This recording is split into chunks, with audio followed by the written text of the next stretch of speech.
Hello, everybody. Welcome to our Soulcast Media live event. It is so fantastic seeing everybody.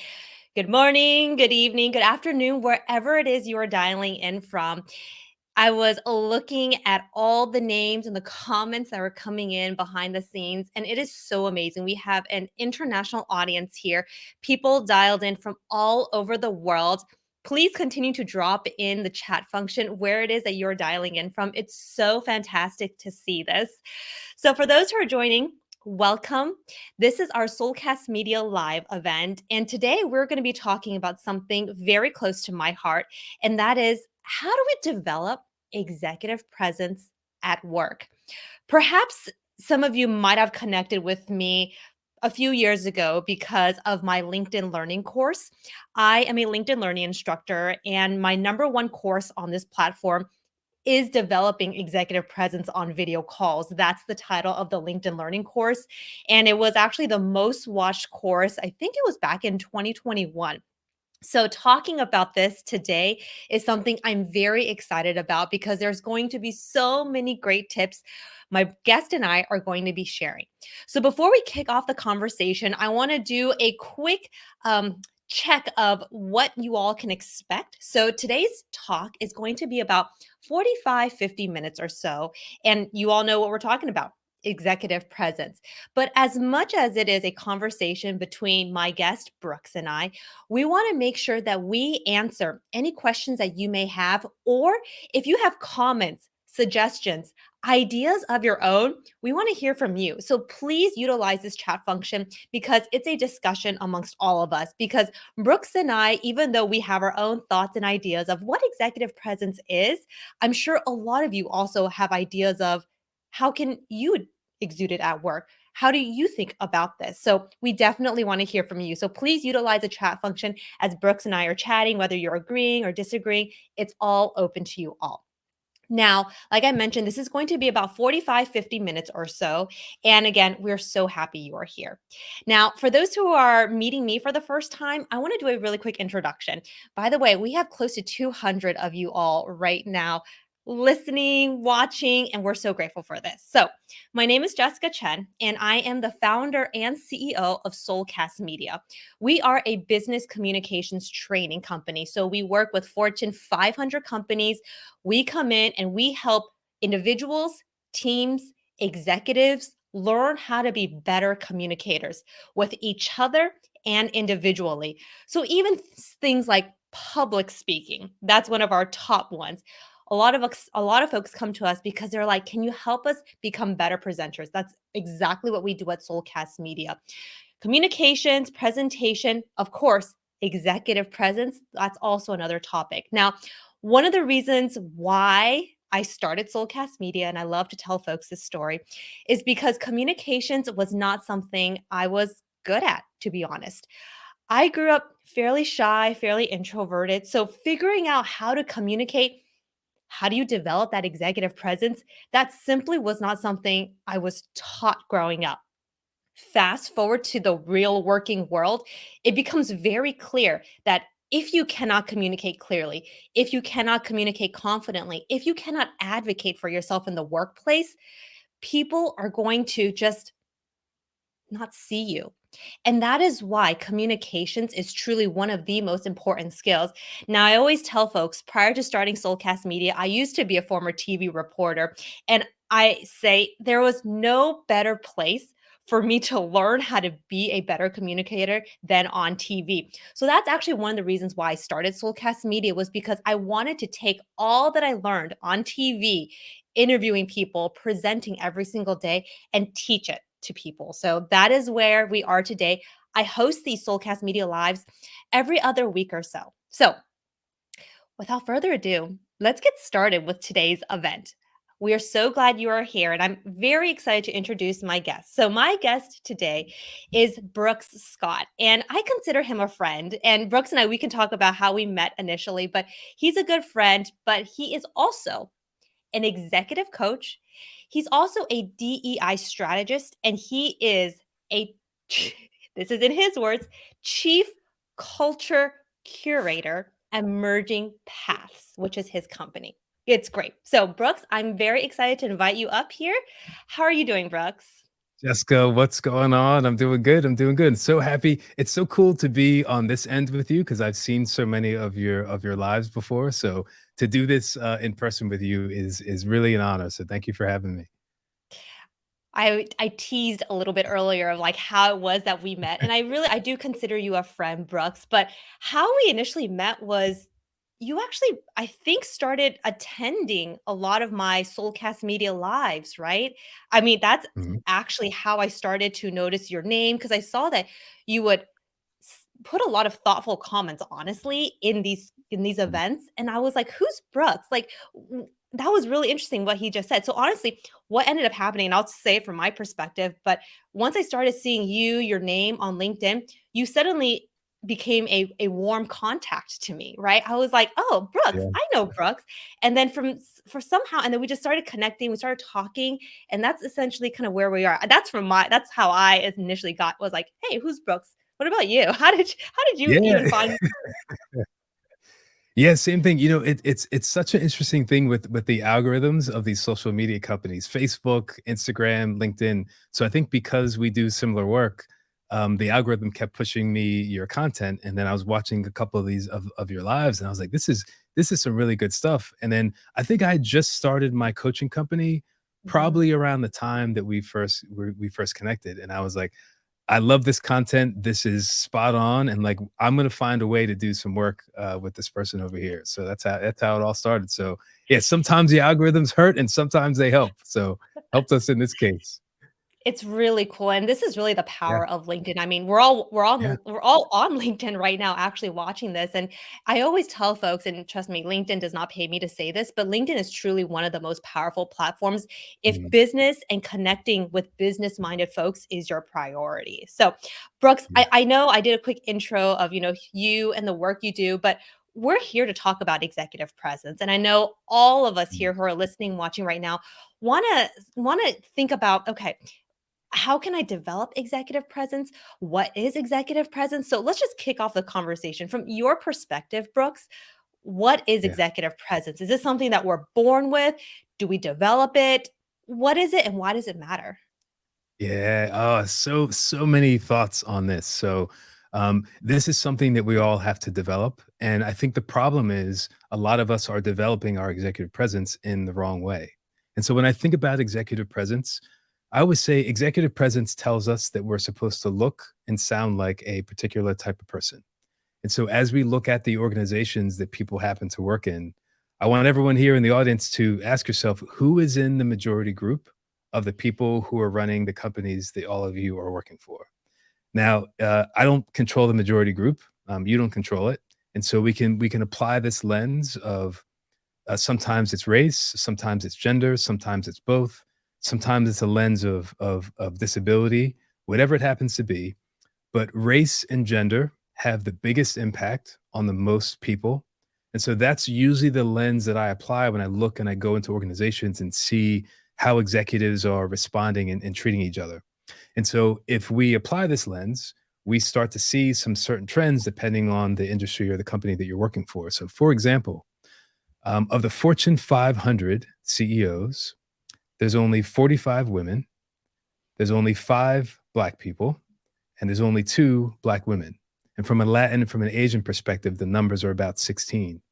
So if we're thinking about who we see as executives, it's the people who are in the majority of that group.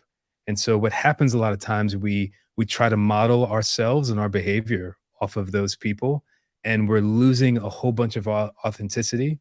And so part of what builds strong executive presence is being able to bring your some authenticity to your leadership style. I think the key word Yeah. here is authenticity. And you're right. I Yeah. think a lot of us in our minds, we think executive presence is we have to look a certain way, talk a certain way, Yes. but it's really how you make other people feel that is really at the core of executive presence. You cannot force Mhm. somebody to say you have executive presence. Somebody has to feel that way about you. And actually, in the communications world, that of course I work in and I live in, we say it's a few things. I mean, you do have to think about your communication skills. it is Mhm. it is pretty hard to have executive presence if your words are ums and uhs and you're, right? Yes. If you're not clear in your communications, I mean, that is just a universal thing. It's good communications is part of developing executive presence. But like I said, it's also how you make other people feel. Emotional intelligence. Are you listening? Do other people feel heard? Do they feel cared for? Right? The quickest way to diminish your own executive presence actually is to be dismissive of other people. I would also Yeah. say, and this is more from a high level, a lot of it is also kind of like how you carry yourself, which just means things like your own self confidence, right? When you're walking into a room, do you feel that you belong there, right? There's a difference when you walk into a room and you feel like you don't belong there. Your body language shows this too. So I know we're just kind of sharing all the things when it comes to Mm. executive presence, but what it does come down to is actually executive presence is something that can be developed. And that is actually the title of our show today, which is Developing Executive Presence. People aren't necessarily, I mean, I certainly wasn't born with executive presence. My executive presence in my own definition is just the way I've identified it to be. So I don't know, Brooks, what about you? How have you thought Yes. about what's your executive presence or how do you even go about approaching it honestly? Yeah, so if for me, I wanted to challenge myself, and I always laugh when people read my title for my company because one, it's a tongue twister, and I just think it's funny. So I call myself I'm the chief culture curator for Emerging Path Coaching, my company. So I don't call myself a CEO, and the reason I did that with a lot of intention when I built my company because I was going to be going into rooms and teaching executives how to be better leaders. And so many times when I would walk into these rooms, in the beginning, I didn't feel like I was that person. I'm like, who am I to go in here and teach people how to be better managers, better leaders, better communicators? So for the people in my audience know this, but some people in your audience may not know. I came up through bodyguard protection. So I was a New Jersey State Trooper for about 10 years, and I was on the protection team for Governor Chris Christie. And then I left there and went over to Facebook, and I was manager of operations for the protection team for Zuckerberg and Sheryl Sandberg. So I got to travel around the world, see some really cool stuff behind the scenes. And I remember I was there for a really big acquisition that Facebook was making. And so I get Mark through the crowd and I open the door, they go into the conference room and all of the big name executives are there. And I'm like, I want to be in that room asking questions or being questioned or challenging things, sharing my ideas and my creativity. And so I close the door because I'm the bodyguard. I'm not supposed to be in there. And now I'm standing in the hallway for 2 hours staring at a brick wall. And I remember in that moment, I was like, I don't know what I'm supposed to be doing, but I know it's not this. I want to be in those rooms.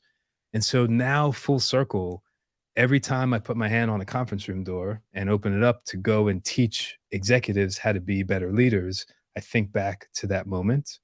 And so I have to believe that I belong in these spaces in order to do that. So back to the title, Chief Culture Curator. I didn't want anything about my title to give me anything extra when I stepped into these rooms. I wanted my presence to develop from me being who I am, bringing my background and my experience with me, and even kind of giving myself a little bit of a disadvantage because sometimes when people see chief culture curator, they're like, what is this? What does this mean? What's this person going to teach me?" And then they end up getting to interact with me, and then I go and do what I do really well. And so I think about that a lot when I think about these titles and positions and how we sometimes use those titles and positions as a crutch to give us that executive credit. Certainly title, the number of years of experience that we have, those are all things that of course can help us boost that executive presence and that confidence. But Brooks, you touched on something that was really interesting. And by the way, I love that story of, Mm, you close the door and you're like, wait a second, I don't want to be out here. I want to be in yeah. there. And that Mm, essentially changed the trajectory of your career and how you started your own company. But one word that you said of, you wanted to use the word belonging, right?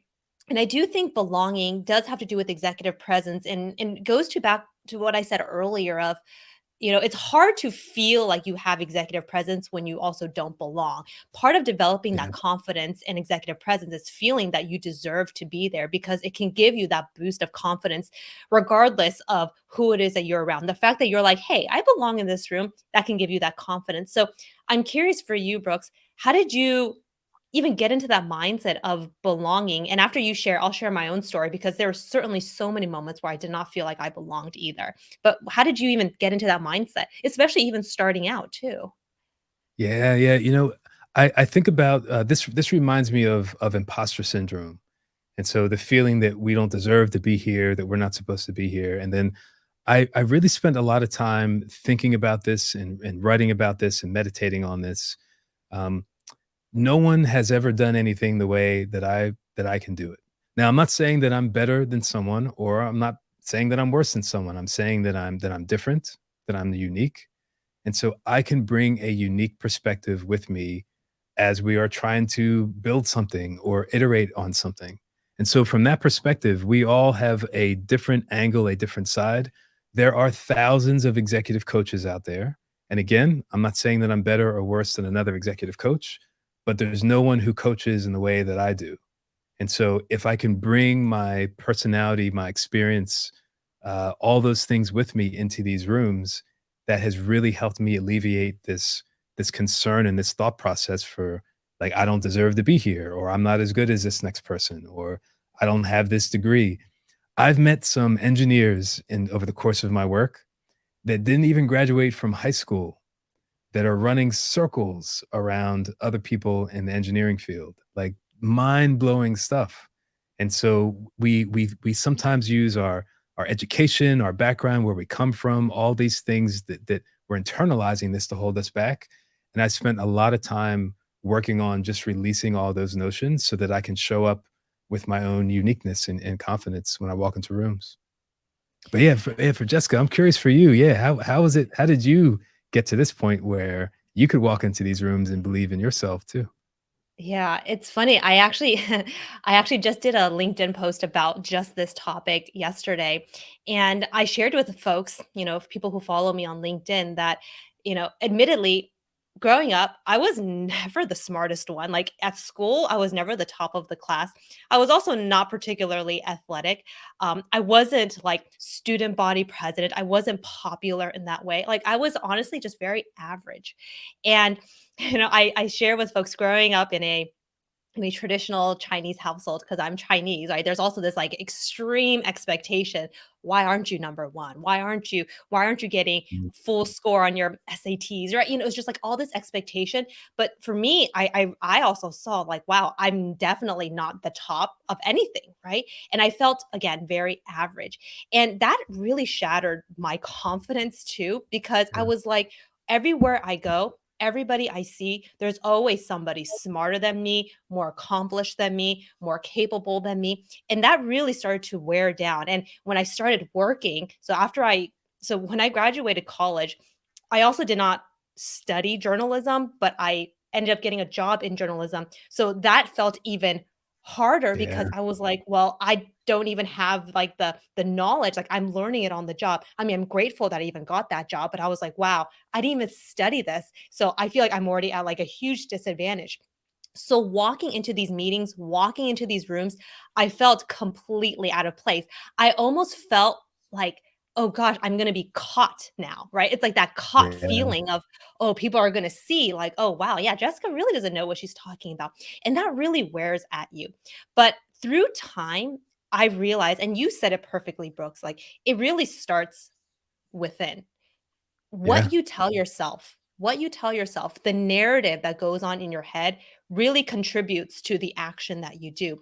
And I started to see that if I kept living in this low confidence, this self sabotage kind of mentality, I mean, that's the complete opposite of developing executive presence, right? So, what I teach a lot of folks now is, and you said it too, it's identifying your differentiating factor. It's yeah, identifying what makes you unique, owning it, and doubling down on it, honestly.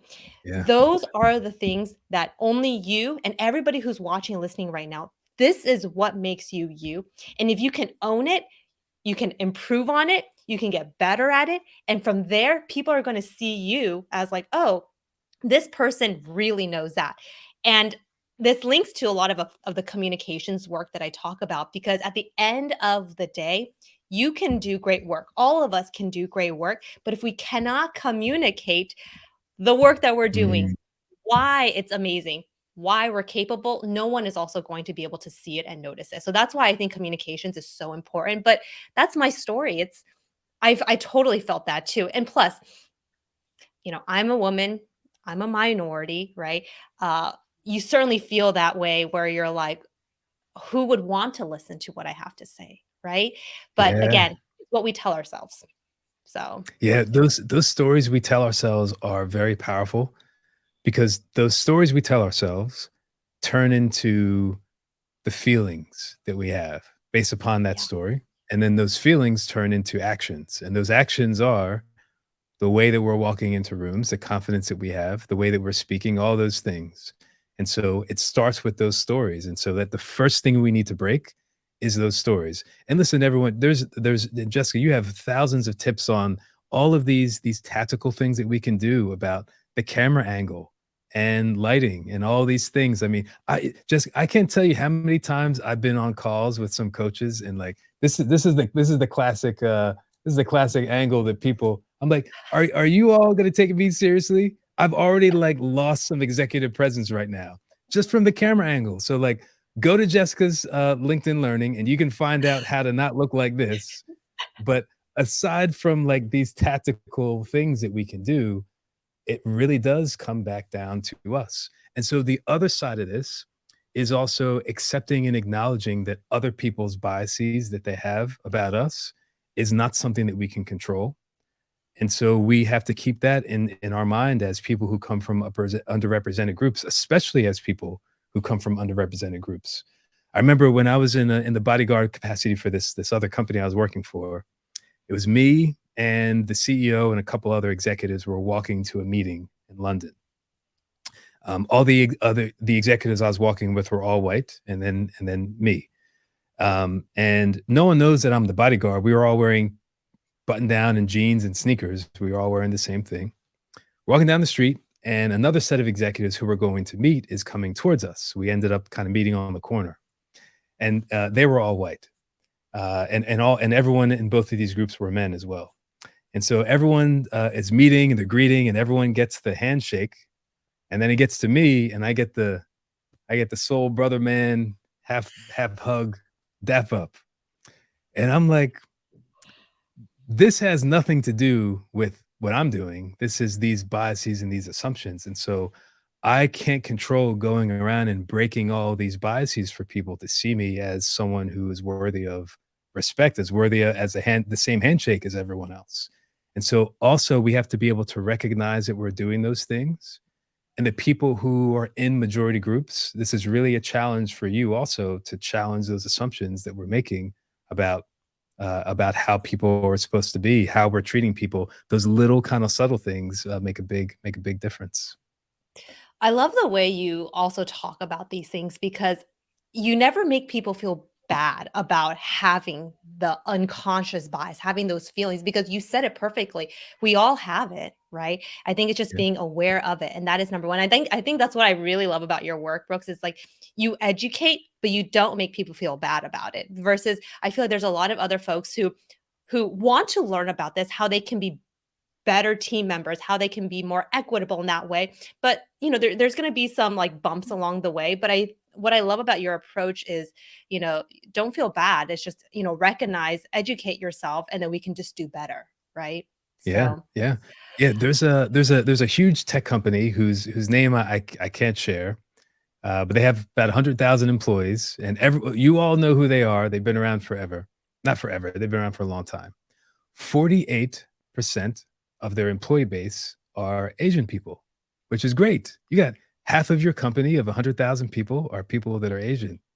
Only 4% of their managers are Asian.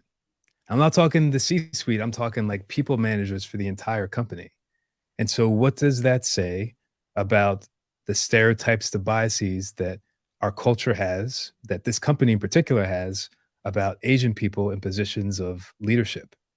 And so if we're showing up with that executive, we're trying to show up with our executive presence, we also are aware of these biases that are around us, but we can't let that stop us from thinking that we don't deserve to be in those spaces. And so Jessica, how about for you? Like when you hear that anecdote, what are you thinking that that's saying about the biases and stereotypes we have towards Asian people in positions of power and authority? Yeah. I talk about this all the time with a lot of folks, who look like me, who are, Asian, and we are so frustrated because the truth is, yes, we are lucky that a lot of companies they like to hire us, but the problem is these companies don't like to promote us. They don't see us as leadership material. And it's incredibly frustrating because I feel like, and I don't want to speak, of course, for all Asians, but even for myself, it's incredibly frustrating to feel overlooked, overshadowed, unheard, literally invisible, even though we're working just as hard as everybody else. It's like, why are we grinding away, doing great work, but nobody seems to give us the recognition that we deserve? Is it just because we are Asian? Now, the solution, and I don't have like the world solution to solve this problem, but what I can say, it's two things. Like, it's like from a culture, society standpoint that they have to reframe how they see us, but also as individuals. For me, right? Growing up, I was very shy, very introverted. I had a lot of difficulty speaking, communicating. So even though the changes in society, in the world, like we're making progress, slowly but surely. But I also was thinking, well, what can I do as an individual Yeah. to try to improve myself? How can I think about developing my own executive presence, right? Because at the end of the day, we also need to work on ourselves too. And that is why I talk so much about communications, is because communications is a skill.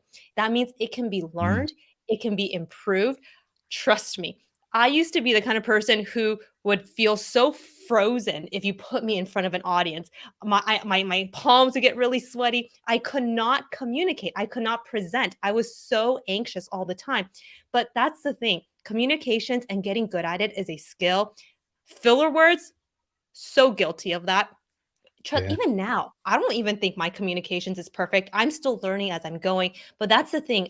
I have discovered that the better we are at communicating, the more clear we are at communicating, naturally, the more people are going to listen to you. That's just the way it Yeah. is. So, Yes, spot on, right? And so there's all of these other things that we can't control. Some small tactical things that we can control, like get a good microphone, get a good light for your camera, watch your camera angles. I don't know if you talked about this before, but there's like the fact that people can see your hands instills confidence. There's a this seems it makes people seem more trustworthy when you can see their hands. So like making sure that you can't like all those things, yes. But I also want to get down to some tactical things that we can start to do aside from like those are kind of some of the easier things that a lot of us can do. But um some of the harder work is about that mindset. And so there's three key things that I think about when I'm coaching people on executive presence, on communication, things that I brought into my own style of leadership, and the clarity of your thoughts, the clarity of your message, and the compassion in your leadership.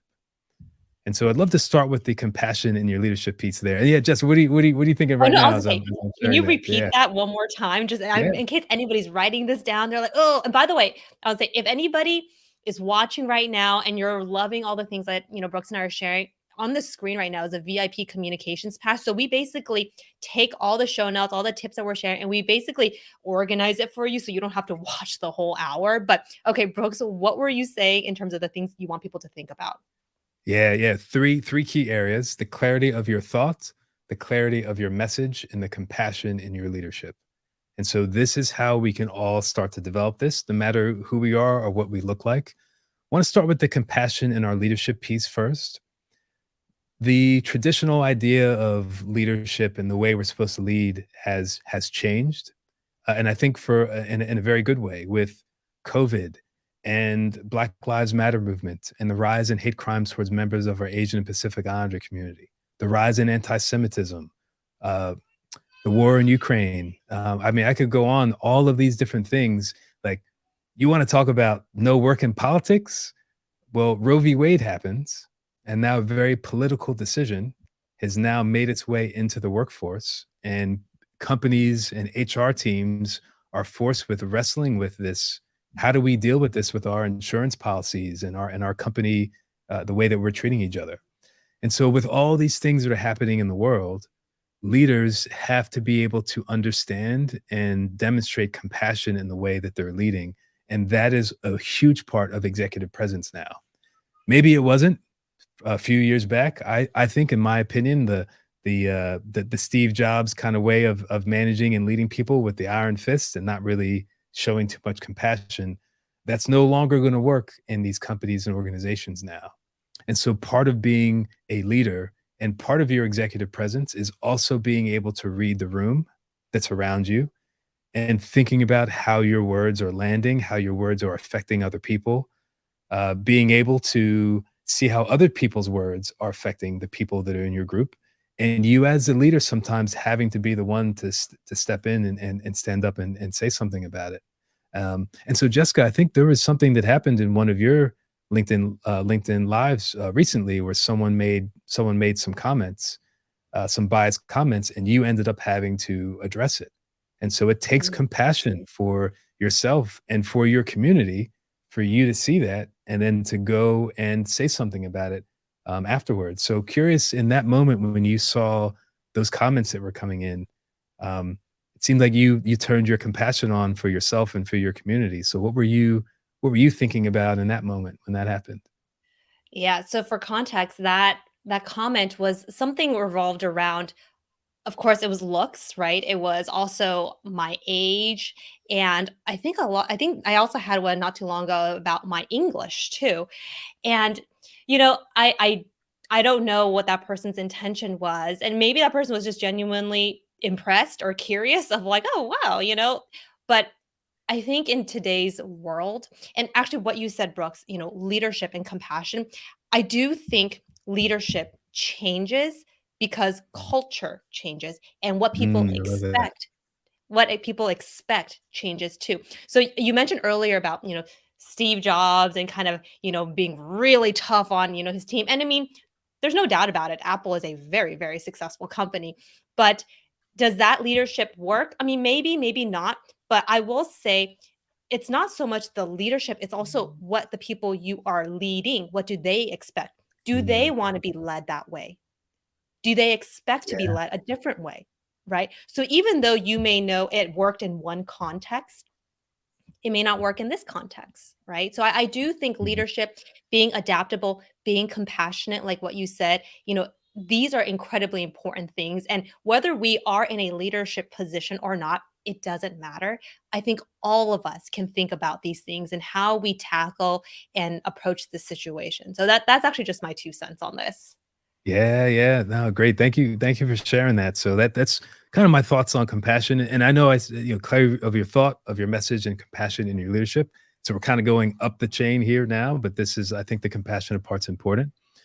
And so I think about for the message, and a lot of us think that being blunt and is the way to exude our executive presence, because in some ways it can show confidence, but when I think about that, bluntness does not care about the receiver of the message.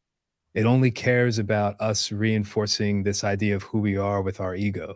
And so, if what I really want to do is to get someone to understand, to perhaps even come along with the idea that I'm suggesting, I will find a way to curtail my message in a different way for you than I would for another colleague or a different friend or whoever it is. Like, how can we start to make some adjustments in the way that we're communicating? If I'm giving an executive presentation to a C-suite, it could be different than if I'm giving a presentation to the people that are on my team. I'm going to respect everyone the same, and I'm not going to change myself, but I will change the way that I'm communicating that message to some people, because I know that some other executives are thinking about things possibly in a different way, may have more information than other people do. And so I really want us to let go of thinking that our way of building our executive presence is just by coming into a room and just dominating with throwing things down on the table with people all the time. Because I actually think that that can hurt your executive presence in a deep way. Completely agree. Being blunt, yelling, raising your voice, those are the quickest way actually to kill your executive presence because what you're not being mindful of is your audience, the people you're talking to. People who have great executive presence, whether you are introverted or extroverted, I know that was some of the comments coming in like, how do I develop executive presence if I'm Mhm. introverted? But I will say, executive presence really has nothing to do with how your voice sounds, how loud you are. I mean, it Yes. does have to do with how clear you are, for Yes. sure, how clear Mhm. you are, but it has nothing to do with yelling, especially in today's workplace. People just I feel there's very low tolerance for that, right? It's you have to be Yeah. respectful, right? You have to think about who you're speaking to, and if you can tailor your message to your audience, whether it's your leadership team, your media team, your manager, people you're managing, if you can always keep them in mind, think about what is it that they care about, and you make your point. To me, that's executive presence because you are being Yeah. mindful. Because you're being Yeah. mindful. Mindful and to your point, you said here before, the clarity, the clear piece of it, huge, and this is where we connect the clarity of your thought and the clarity of your message together. And so before we are about to present or walk into a room or share an idea, we have to be very clear in our thinking by planning and prepping ahead of time and understanding what is it that I'm actually trying to convey to this person or to these group of people, and that thought will turn into the message that we share. And so there's this exercise I do with people that I learned from one of my mentors about how to develop that clear message from that comes from a clear thought. And so I have a course on feedback and performance reviews that I teach at a bunch of different companies. So imagine I'm walking down the street and I see the CEO of Netflix, and the CEO's like, "Hey, you're that Brooke Scott chief culture curator guy. I heard about your feedback course. Can you tell me about your course?" And if I say, "Well, I take groups of 25 people at a time, and I teach them that feedback is not about what's good and what's bad, but we need to change feedback," like no one is going to listen to that. It makes me even uncomfortable pretending to act like I would actually speak like that, right? And so we think that the more information you give, the more of an executive you will sound, but it's actually quite the opposite. And so I had to really prepare my the way that I speak, my sales pitch, my concepts down to one or two clearly thought out ideas that I can articulate back to the person I'm presenting to. So same situation, and I'll share with you what I actually do say. Same situation, walking down the street, CEO of Netflix. Hey, you're that Brooke Scott, chief culture curator guy. Can you tell me about your feedback course? I teach people two things in my feedback course. The less open to interpretation your feedback is, the more useful it will be for someone to do something with it. And I teach people that the lower we are in emotional reactivity, the more likely we are to integrate feedback that's given to us. That's my course. Now, my entire 2-hour course is broken down to 2 points that I can clearly articulate. I don't have to say it with a loud voice. I don't have to stand up. Some people don't have the ability to stand up. I don't even have to have my camera on. I just have to be able to say my thought in a clear and direct way, and that's how we capture our audience. And if you can sprinkle a little bit of your personality into that, that's the recipe for your executive presence. And so, I Jessica, as love you it. heard the 2 different versions of that, what do you think after hearing the first one that's I'm sure you teach people this stuff in comparison to the second piece? Well, the first one, it just seemed like it was something that you were very unprepared to do. You were very unprepared to say. You were just kind of like scrambling for information to say. Versus the second one, it really was my impression was that you really thought about how you wanted to talk about your course, right? And I feel like because it was clear, what was that? I don't even know how many words. I mean, it was like two sentences, right? But it was Yeah. clear. Actually, I always tell so the Academy Awards, it just happened here in the US. We all know Michelle Yeoh won Best Actress. Yeah. Very happy for, folks in our community. But I keep talking about her speech. For those who haven't watched it, it's on my LinkedIn page. For who her speech was 25 seconds when she got up and she was accepting her award.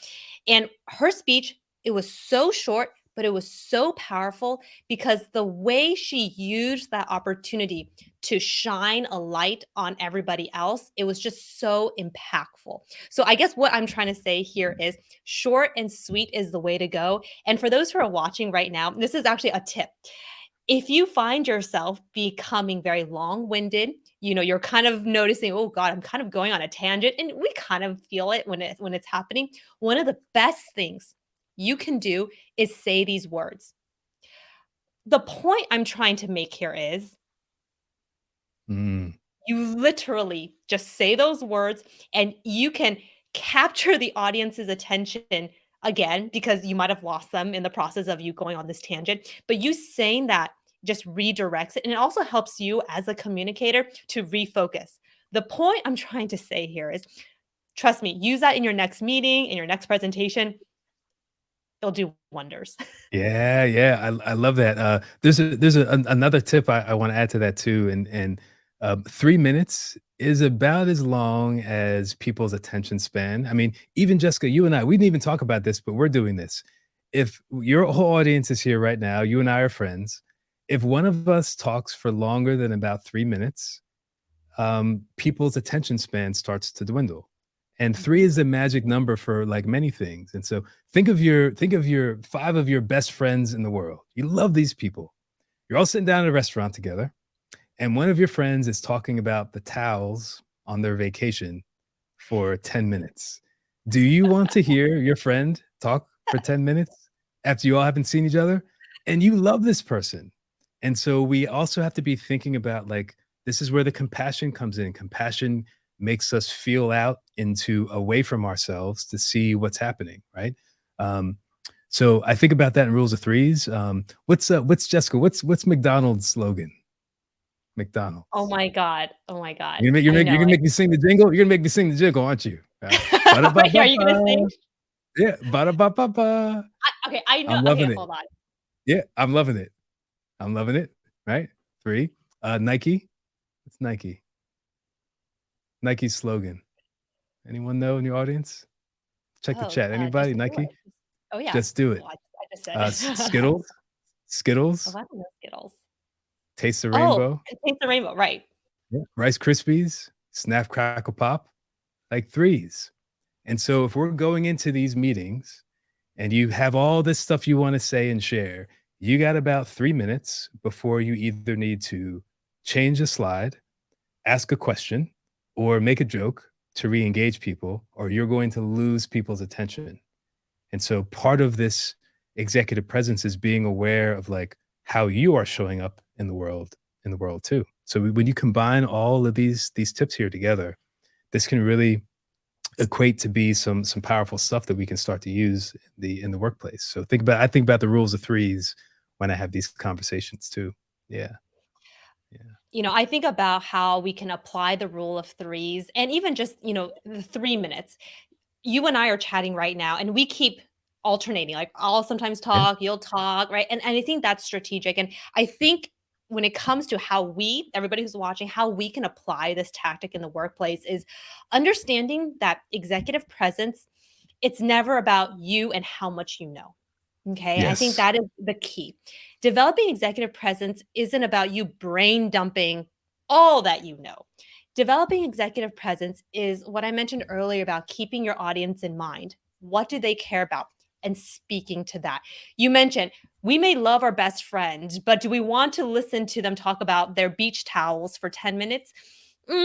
Probably not. We're there because we want to engage in conversation. That is part of Mm. developing executive presence. It's thinking about the other side, it's thinking about what they care about, it's asking questions, it's being thoughtful. It's as simple as that. Yes.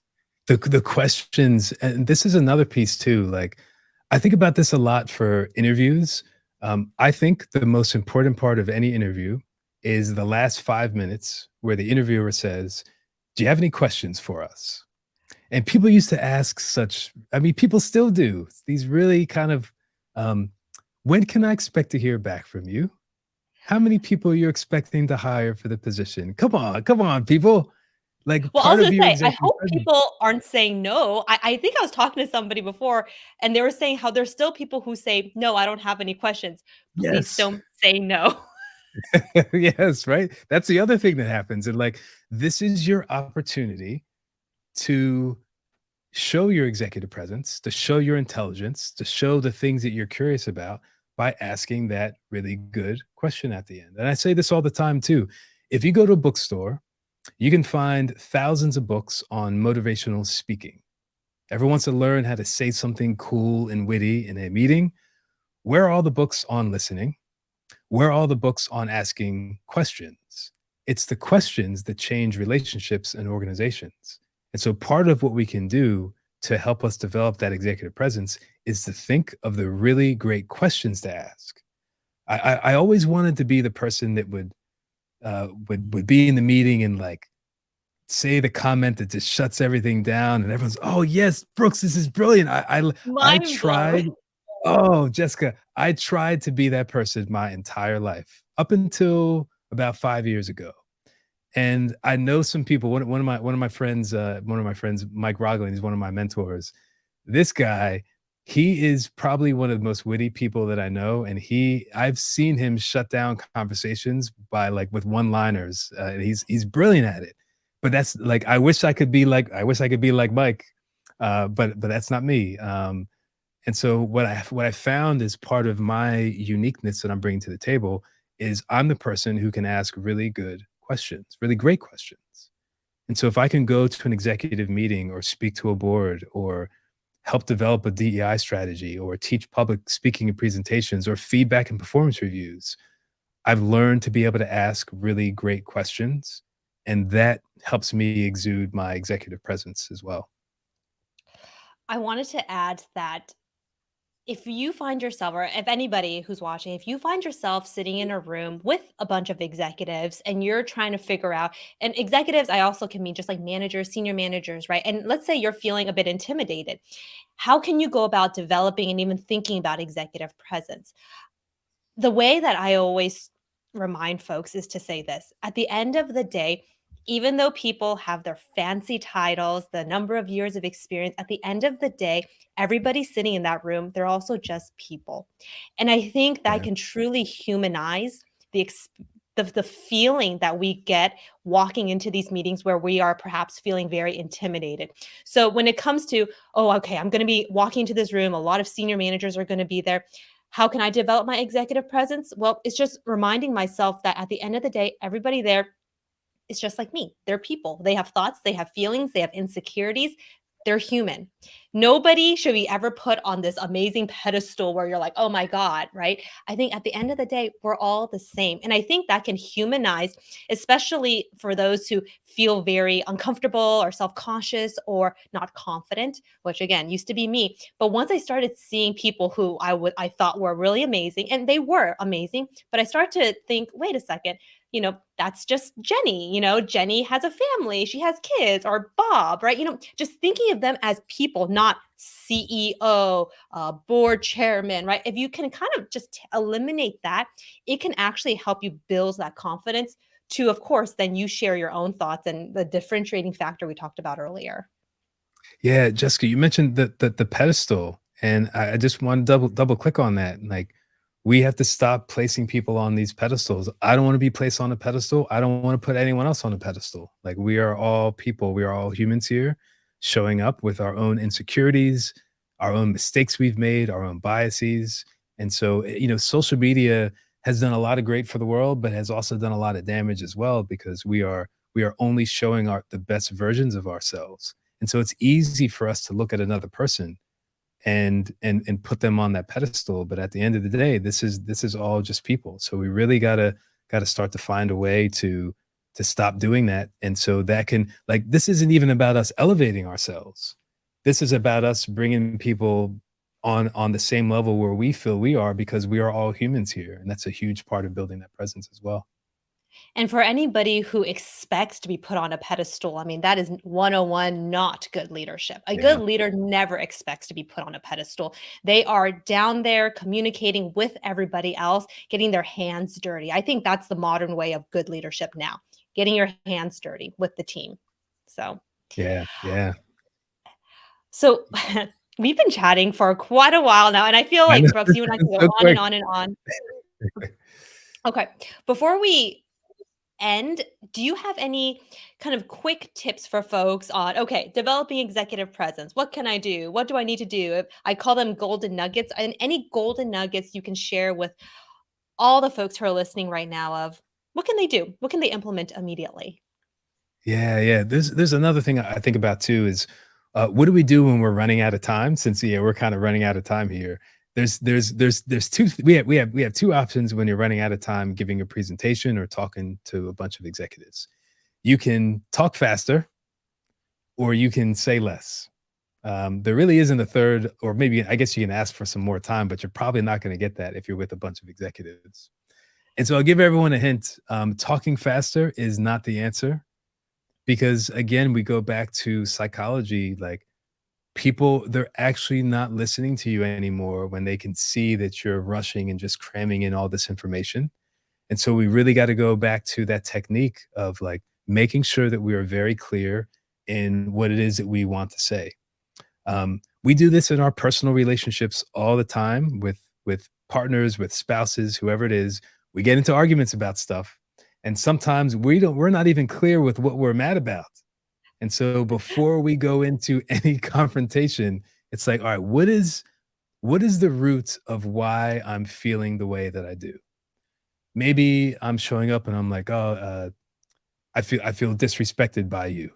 That's a story that I'm telling myself. It may be true, but it's still a story. And based upon the story I'm telling myself is going to make me feel something, and that feeling will turn into the action that I'm taking right here. So this all goes back to that story. So we have to be very clear with what is it that you are trying to say. I got maybe 40 seconds with the CEO to explain my feedback course. So I have to show up to this conversation very clear with what I want to get at. And so if we're getting to the end, one of the things that can really hurt your executive presence is when you start to rush.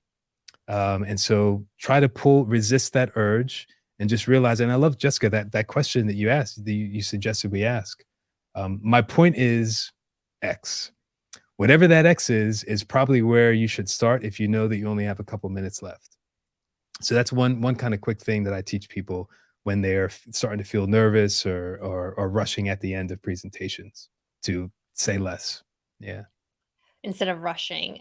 One, as we wrap up here, I just wanted to share with folks some just quick tactical tips too. You touched upon this already, Brooks, but even just thinking about your video setup, like we can just talk about that. We can actually have a whole episode Yeah, on let's video let's presence. let's talk let's talk about that, Jessica. Let's talk Yeah. about that. See, like, I just want to share with folks what a world of a difference it can make when it comes to your executive presence.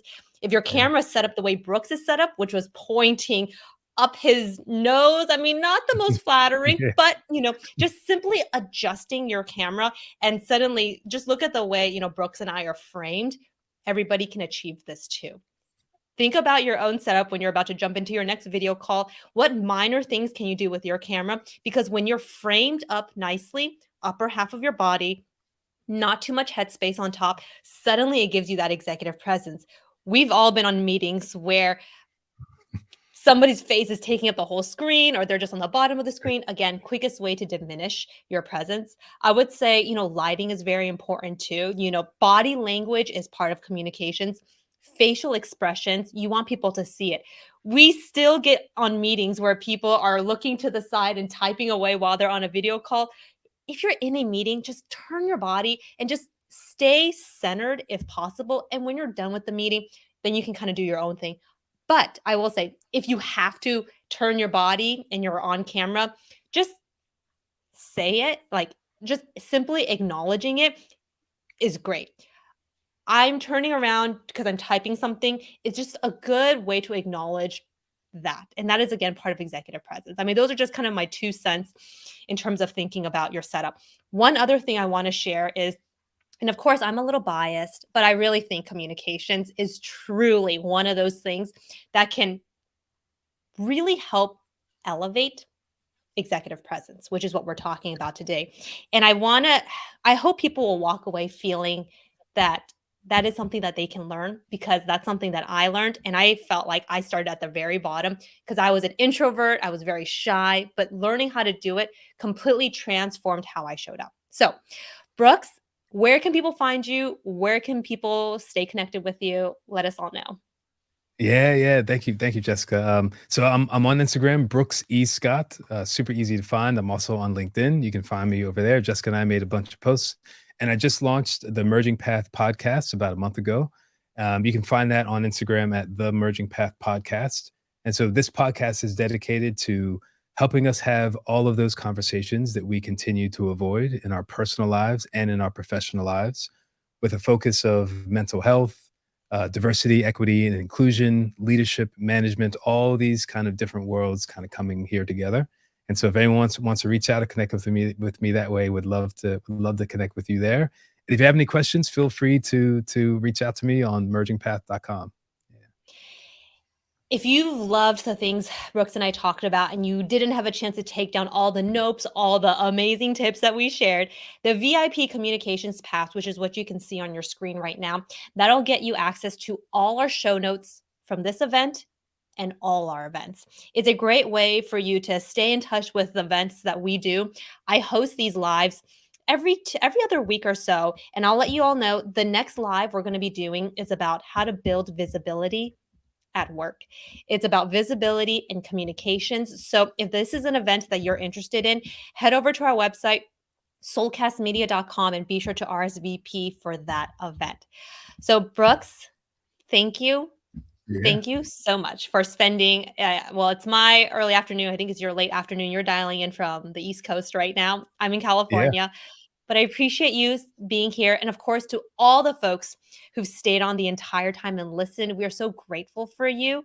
And we look forward to seeing you. And one other thing is if you need communications resources, head to our website, soulcastmedia.com, because we have it all there for you. So, Brooks, thank you again. And thank you, everybody, for tuning in.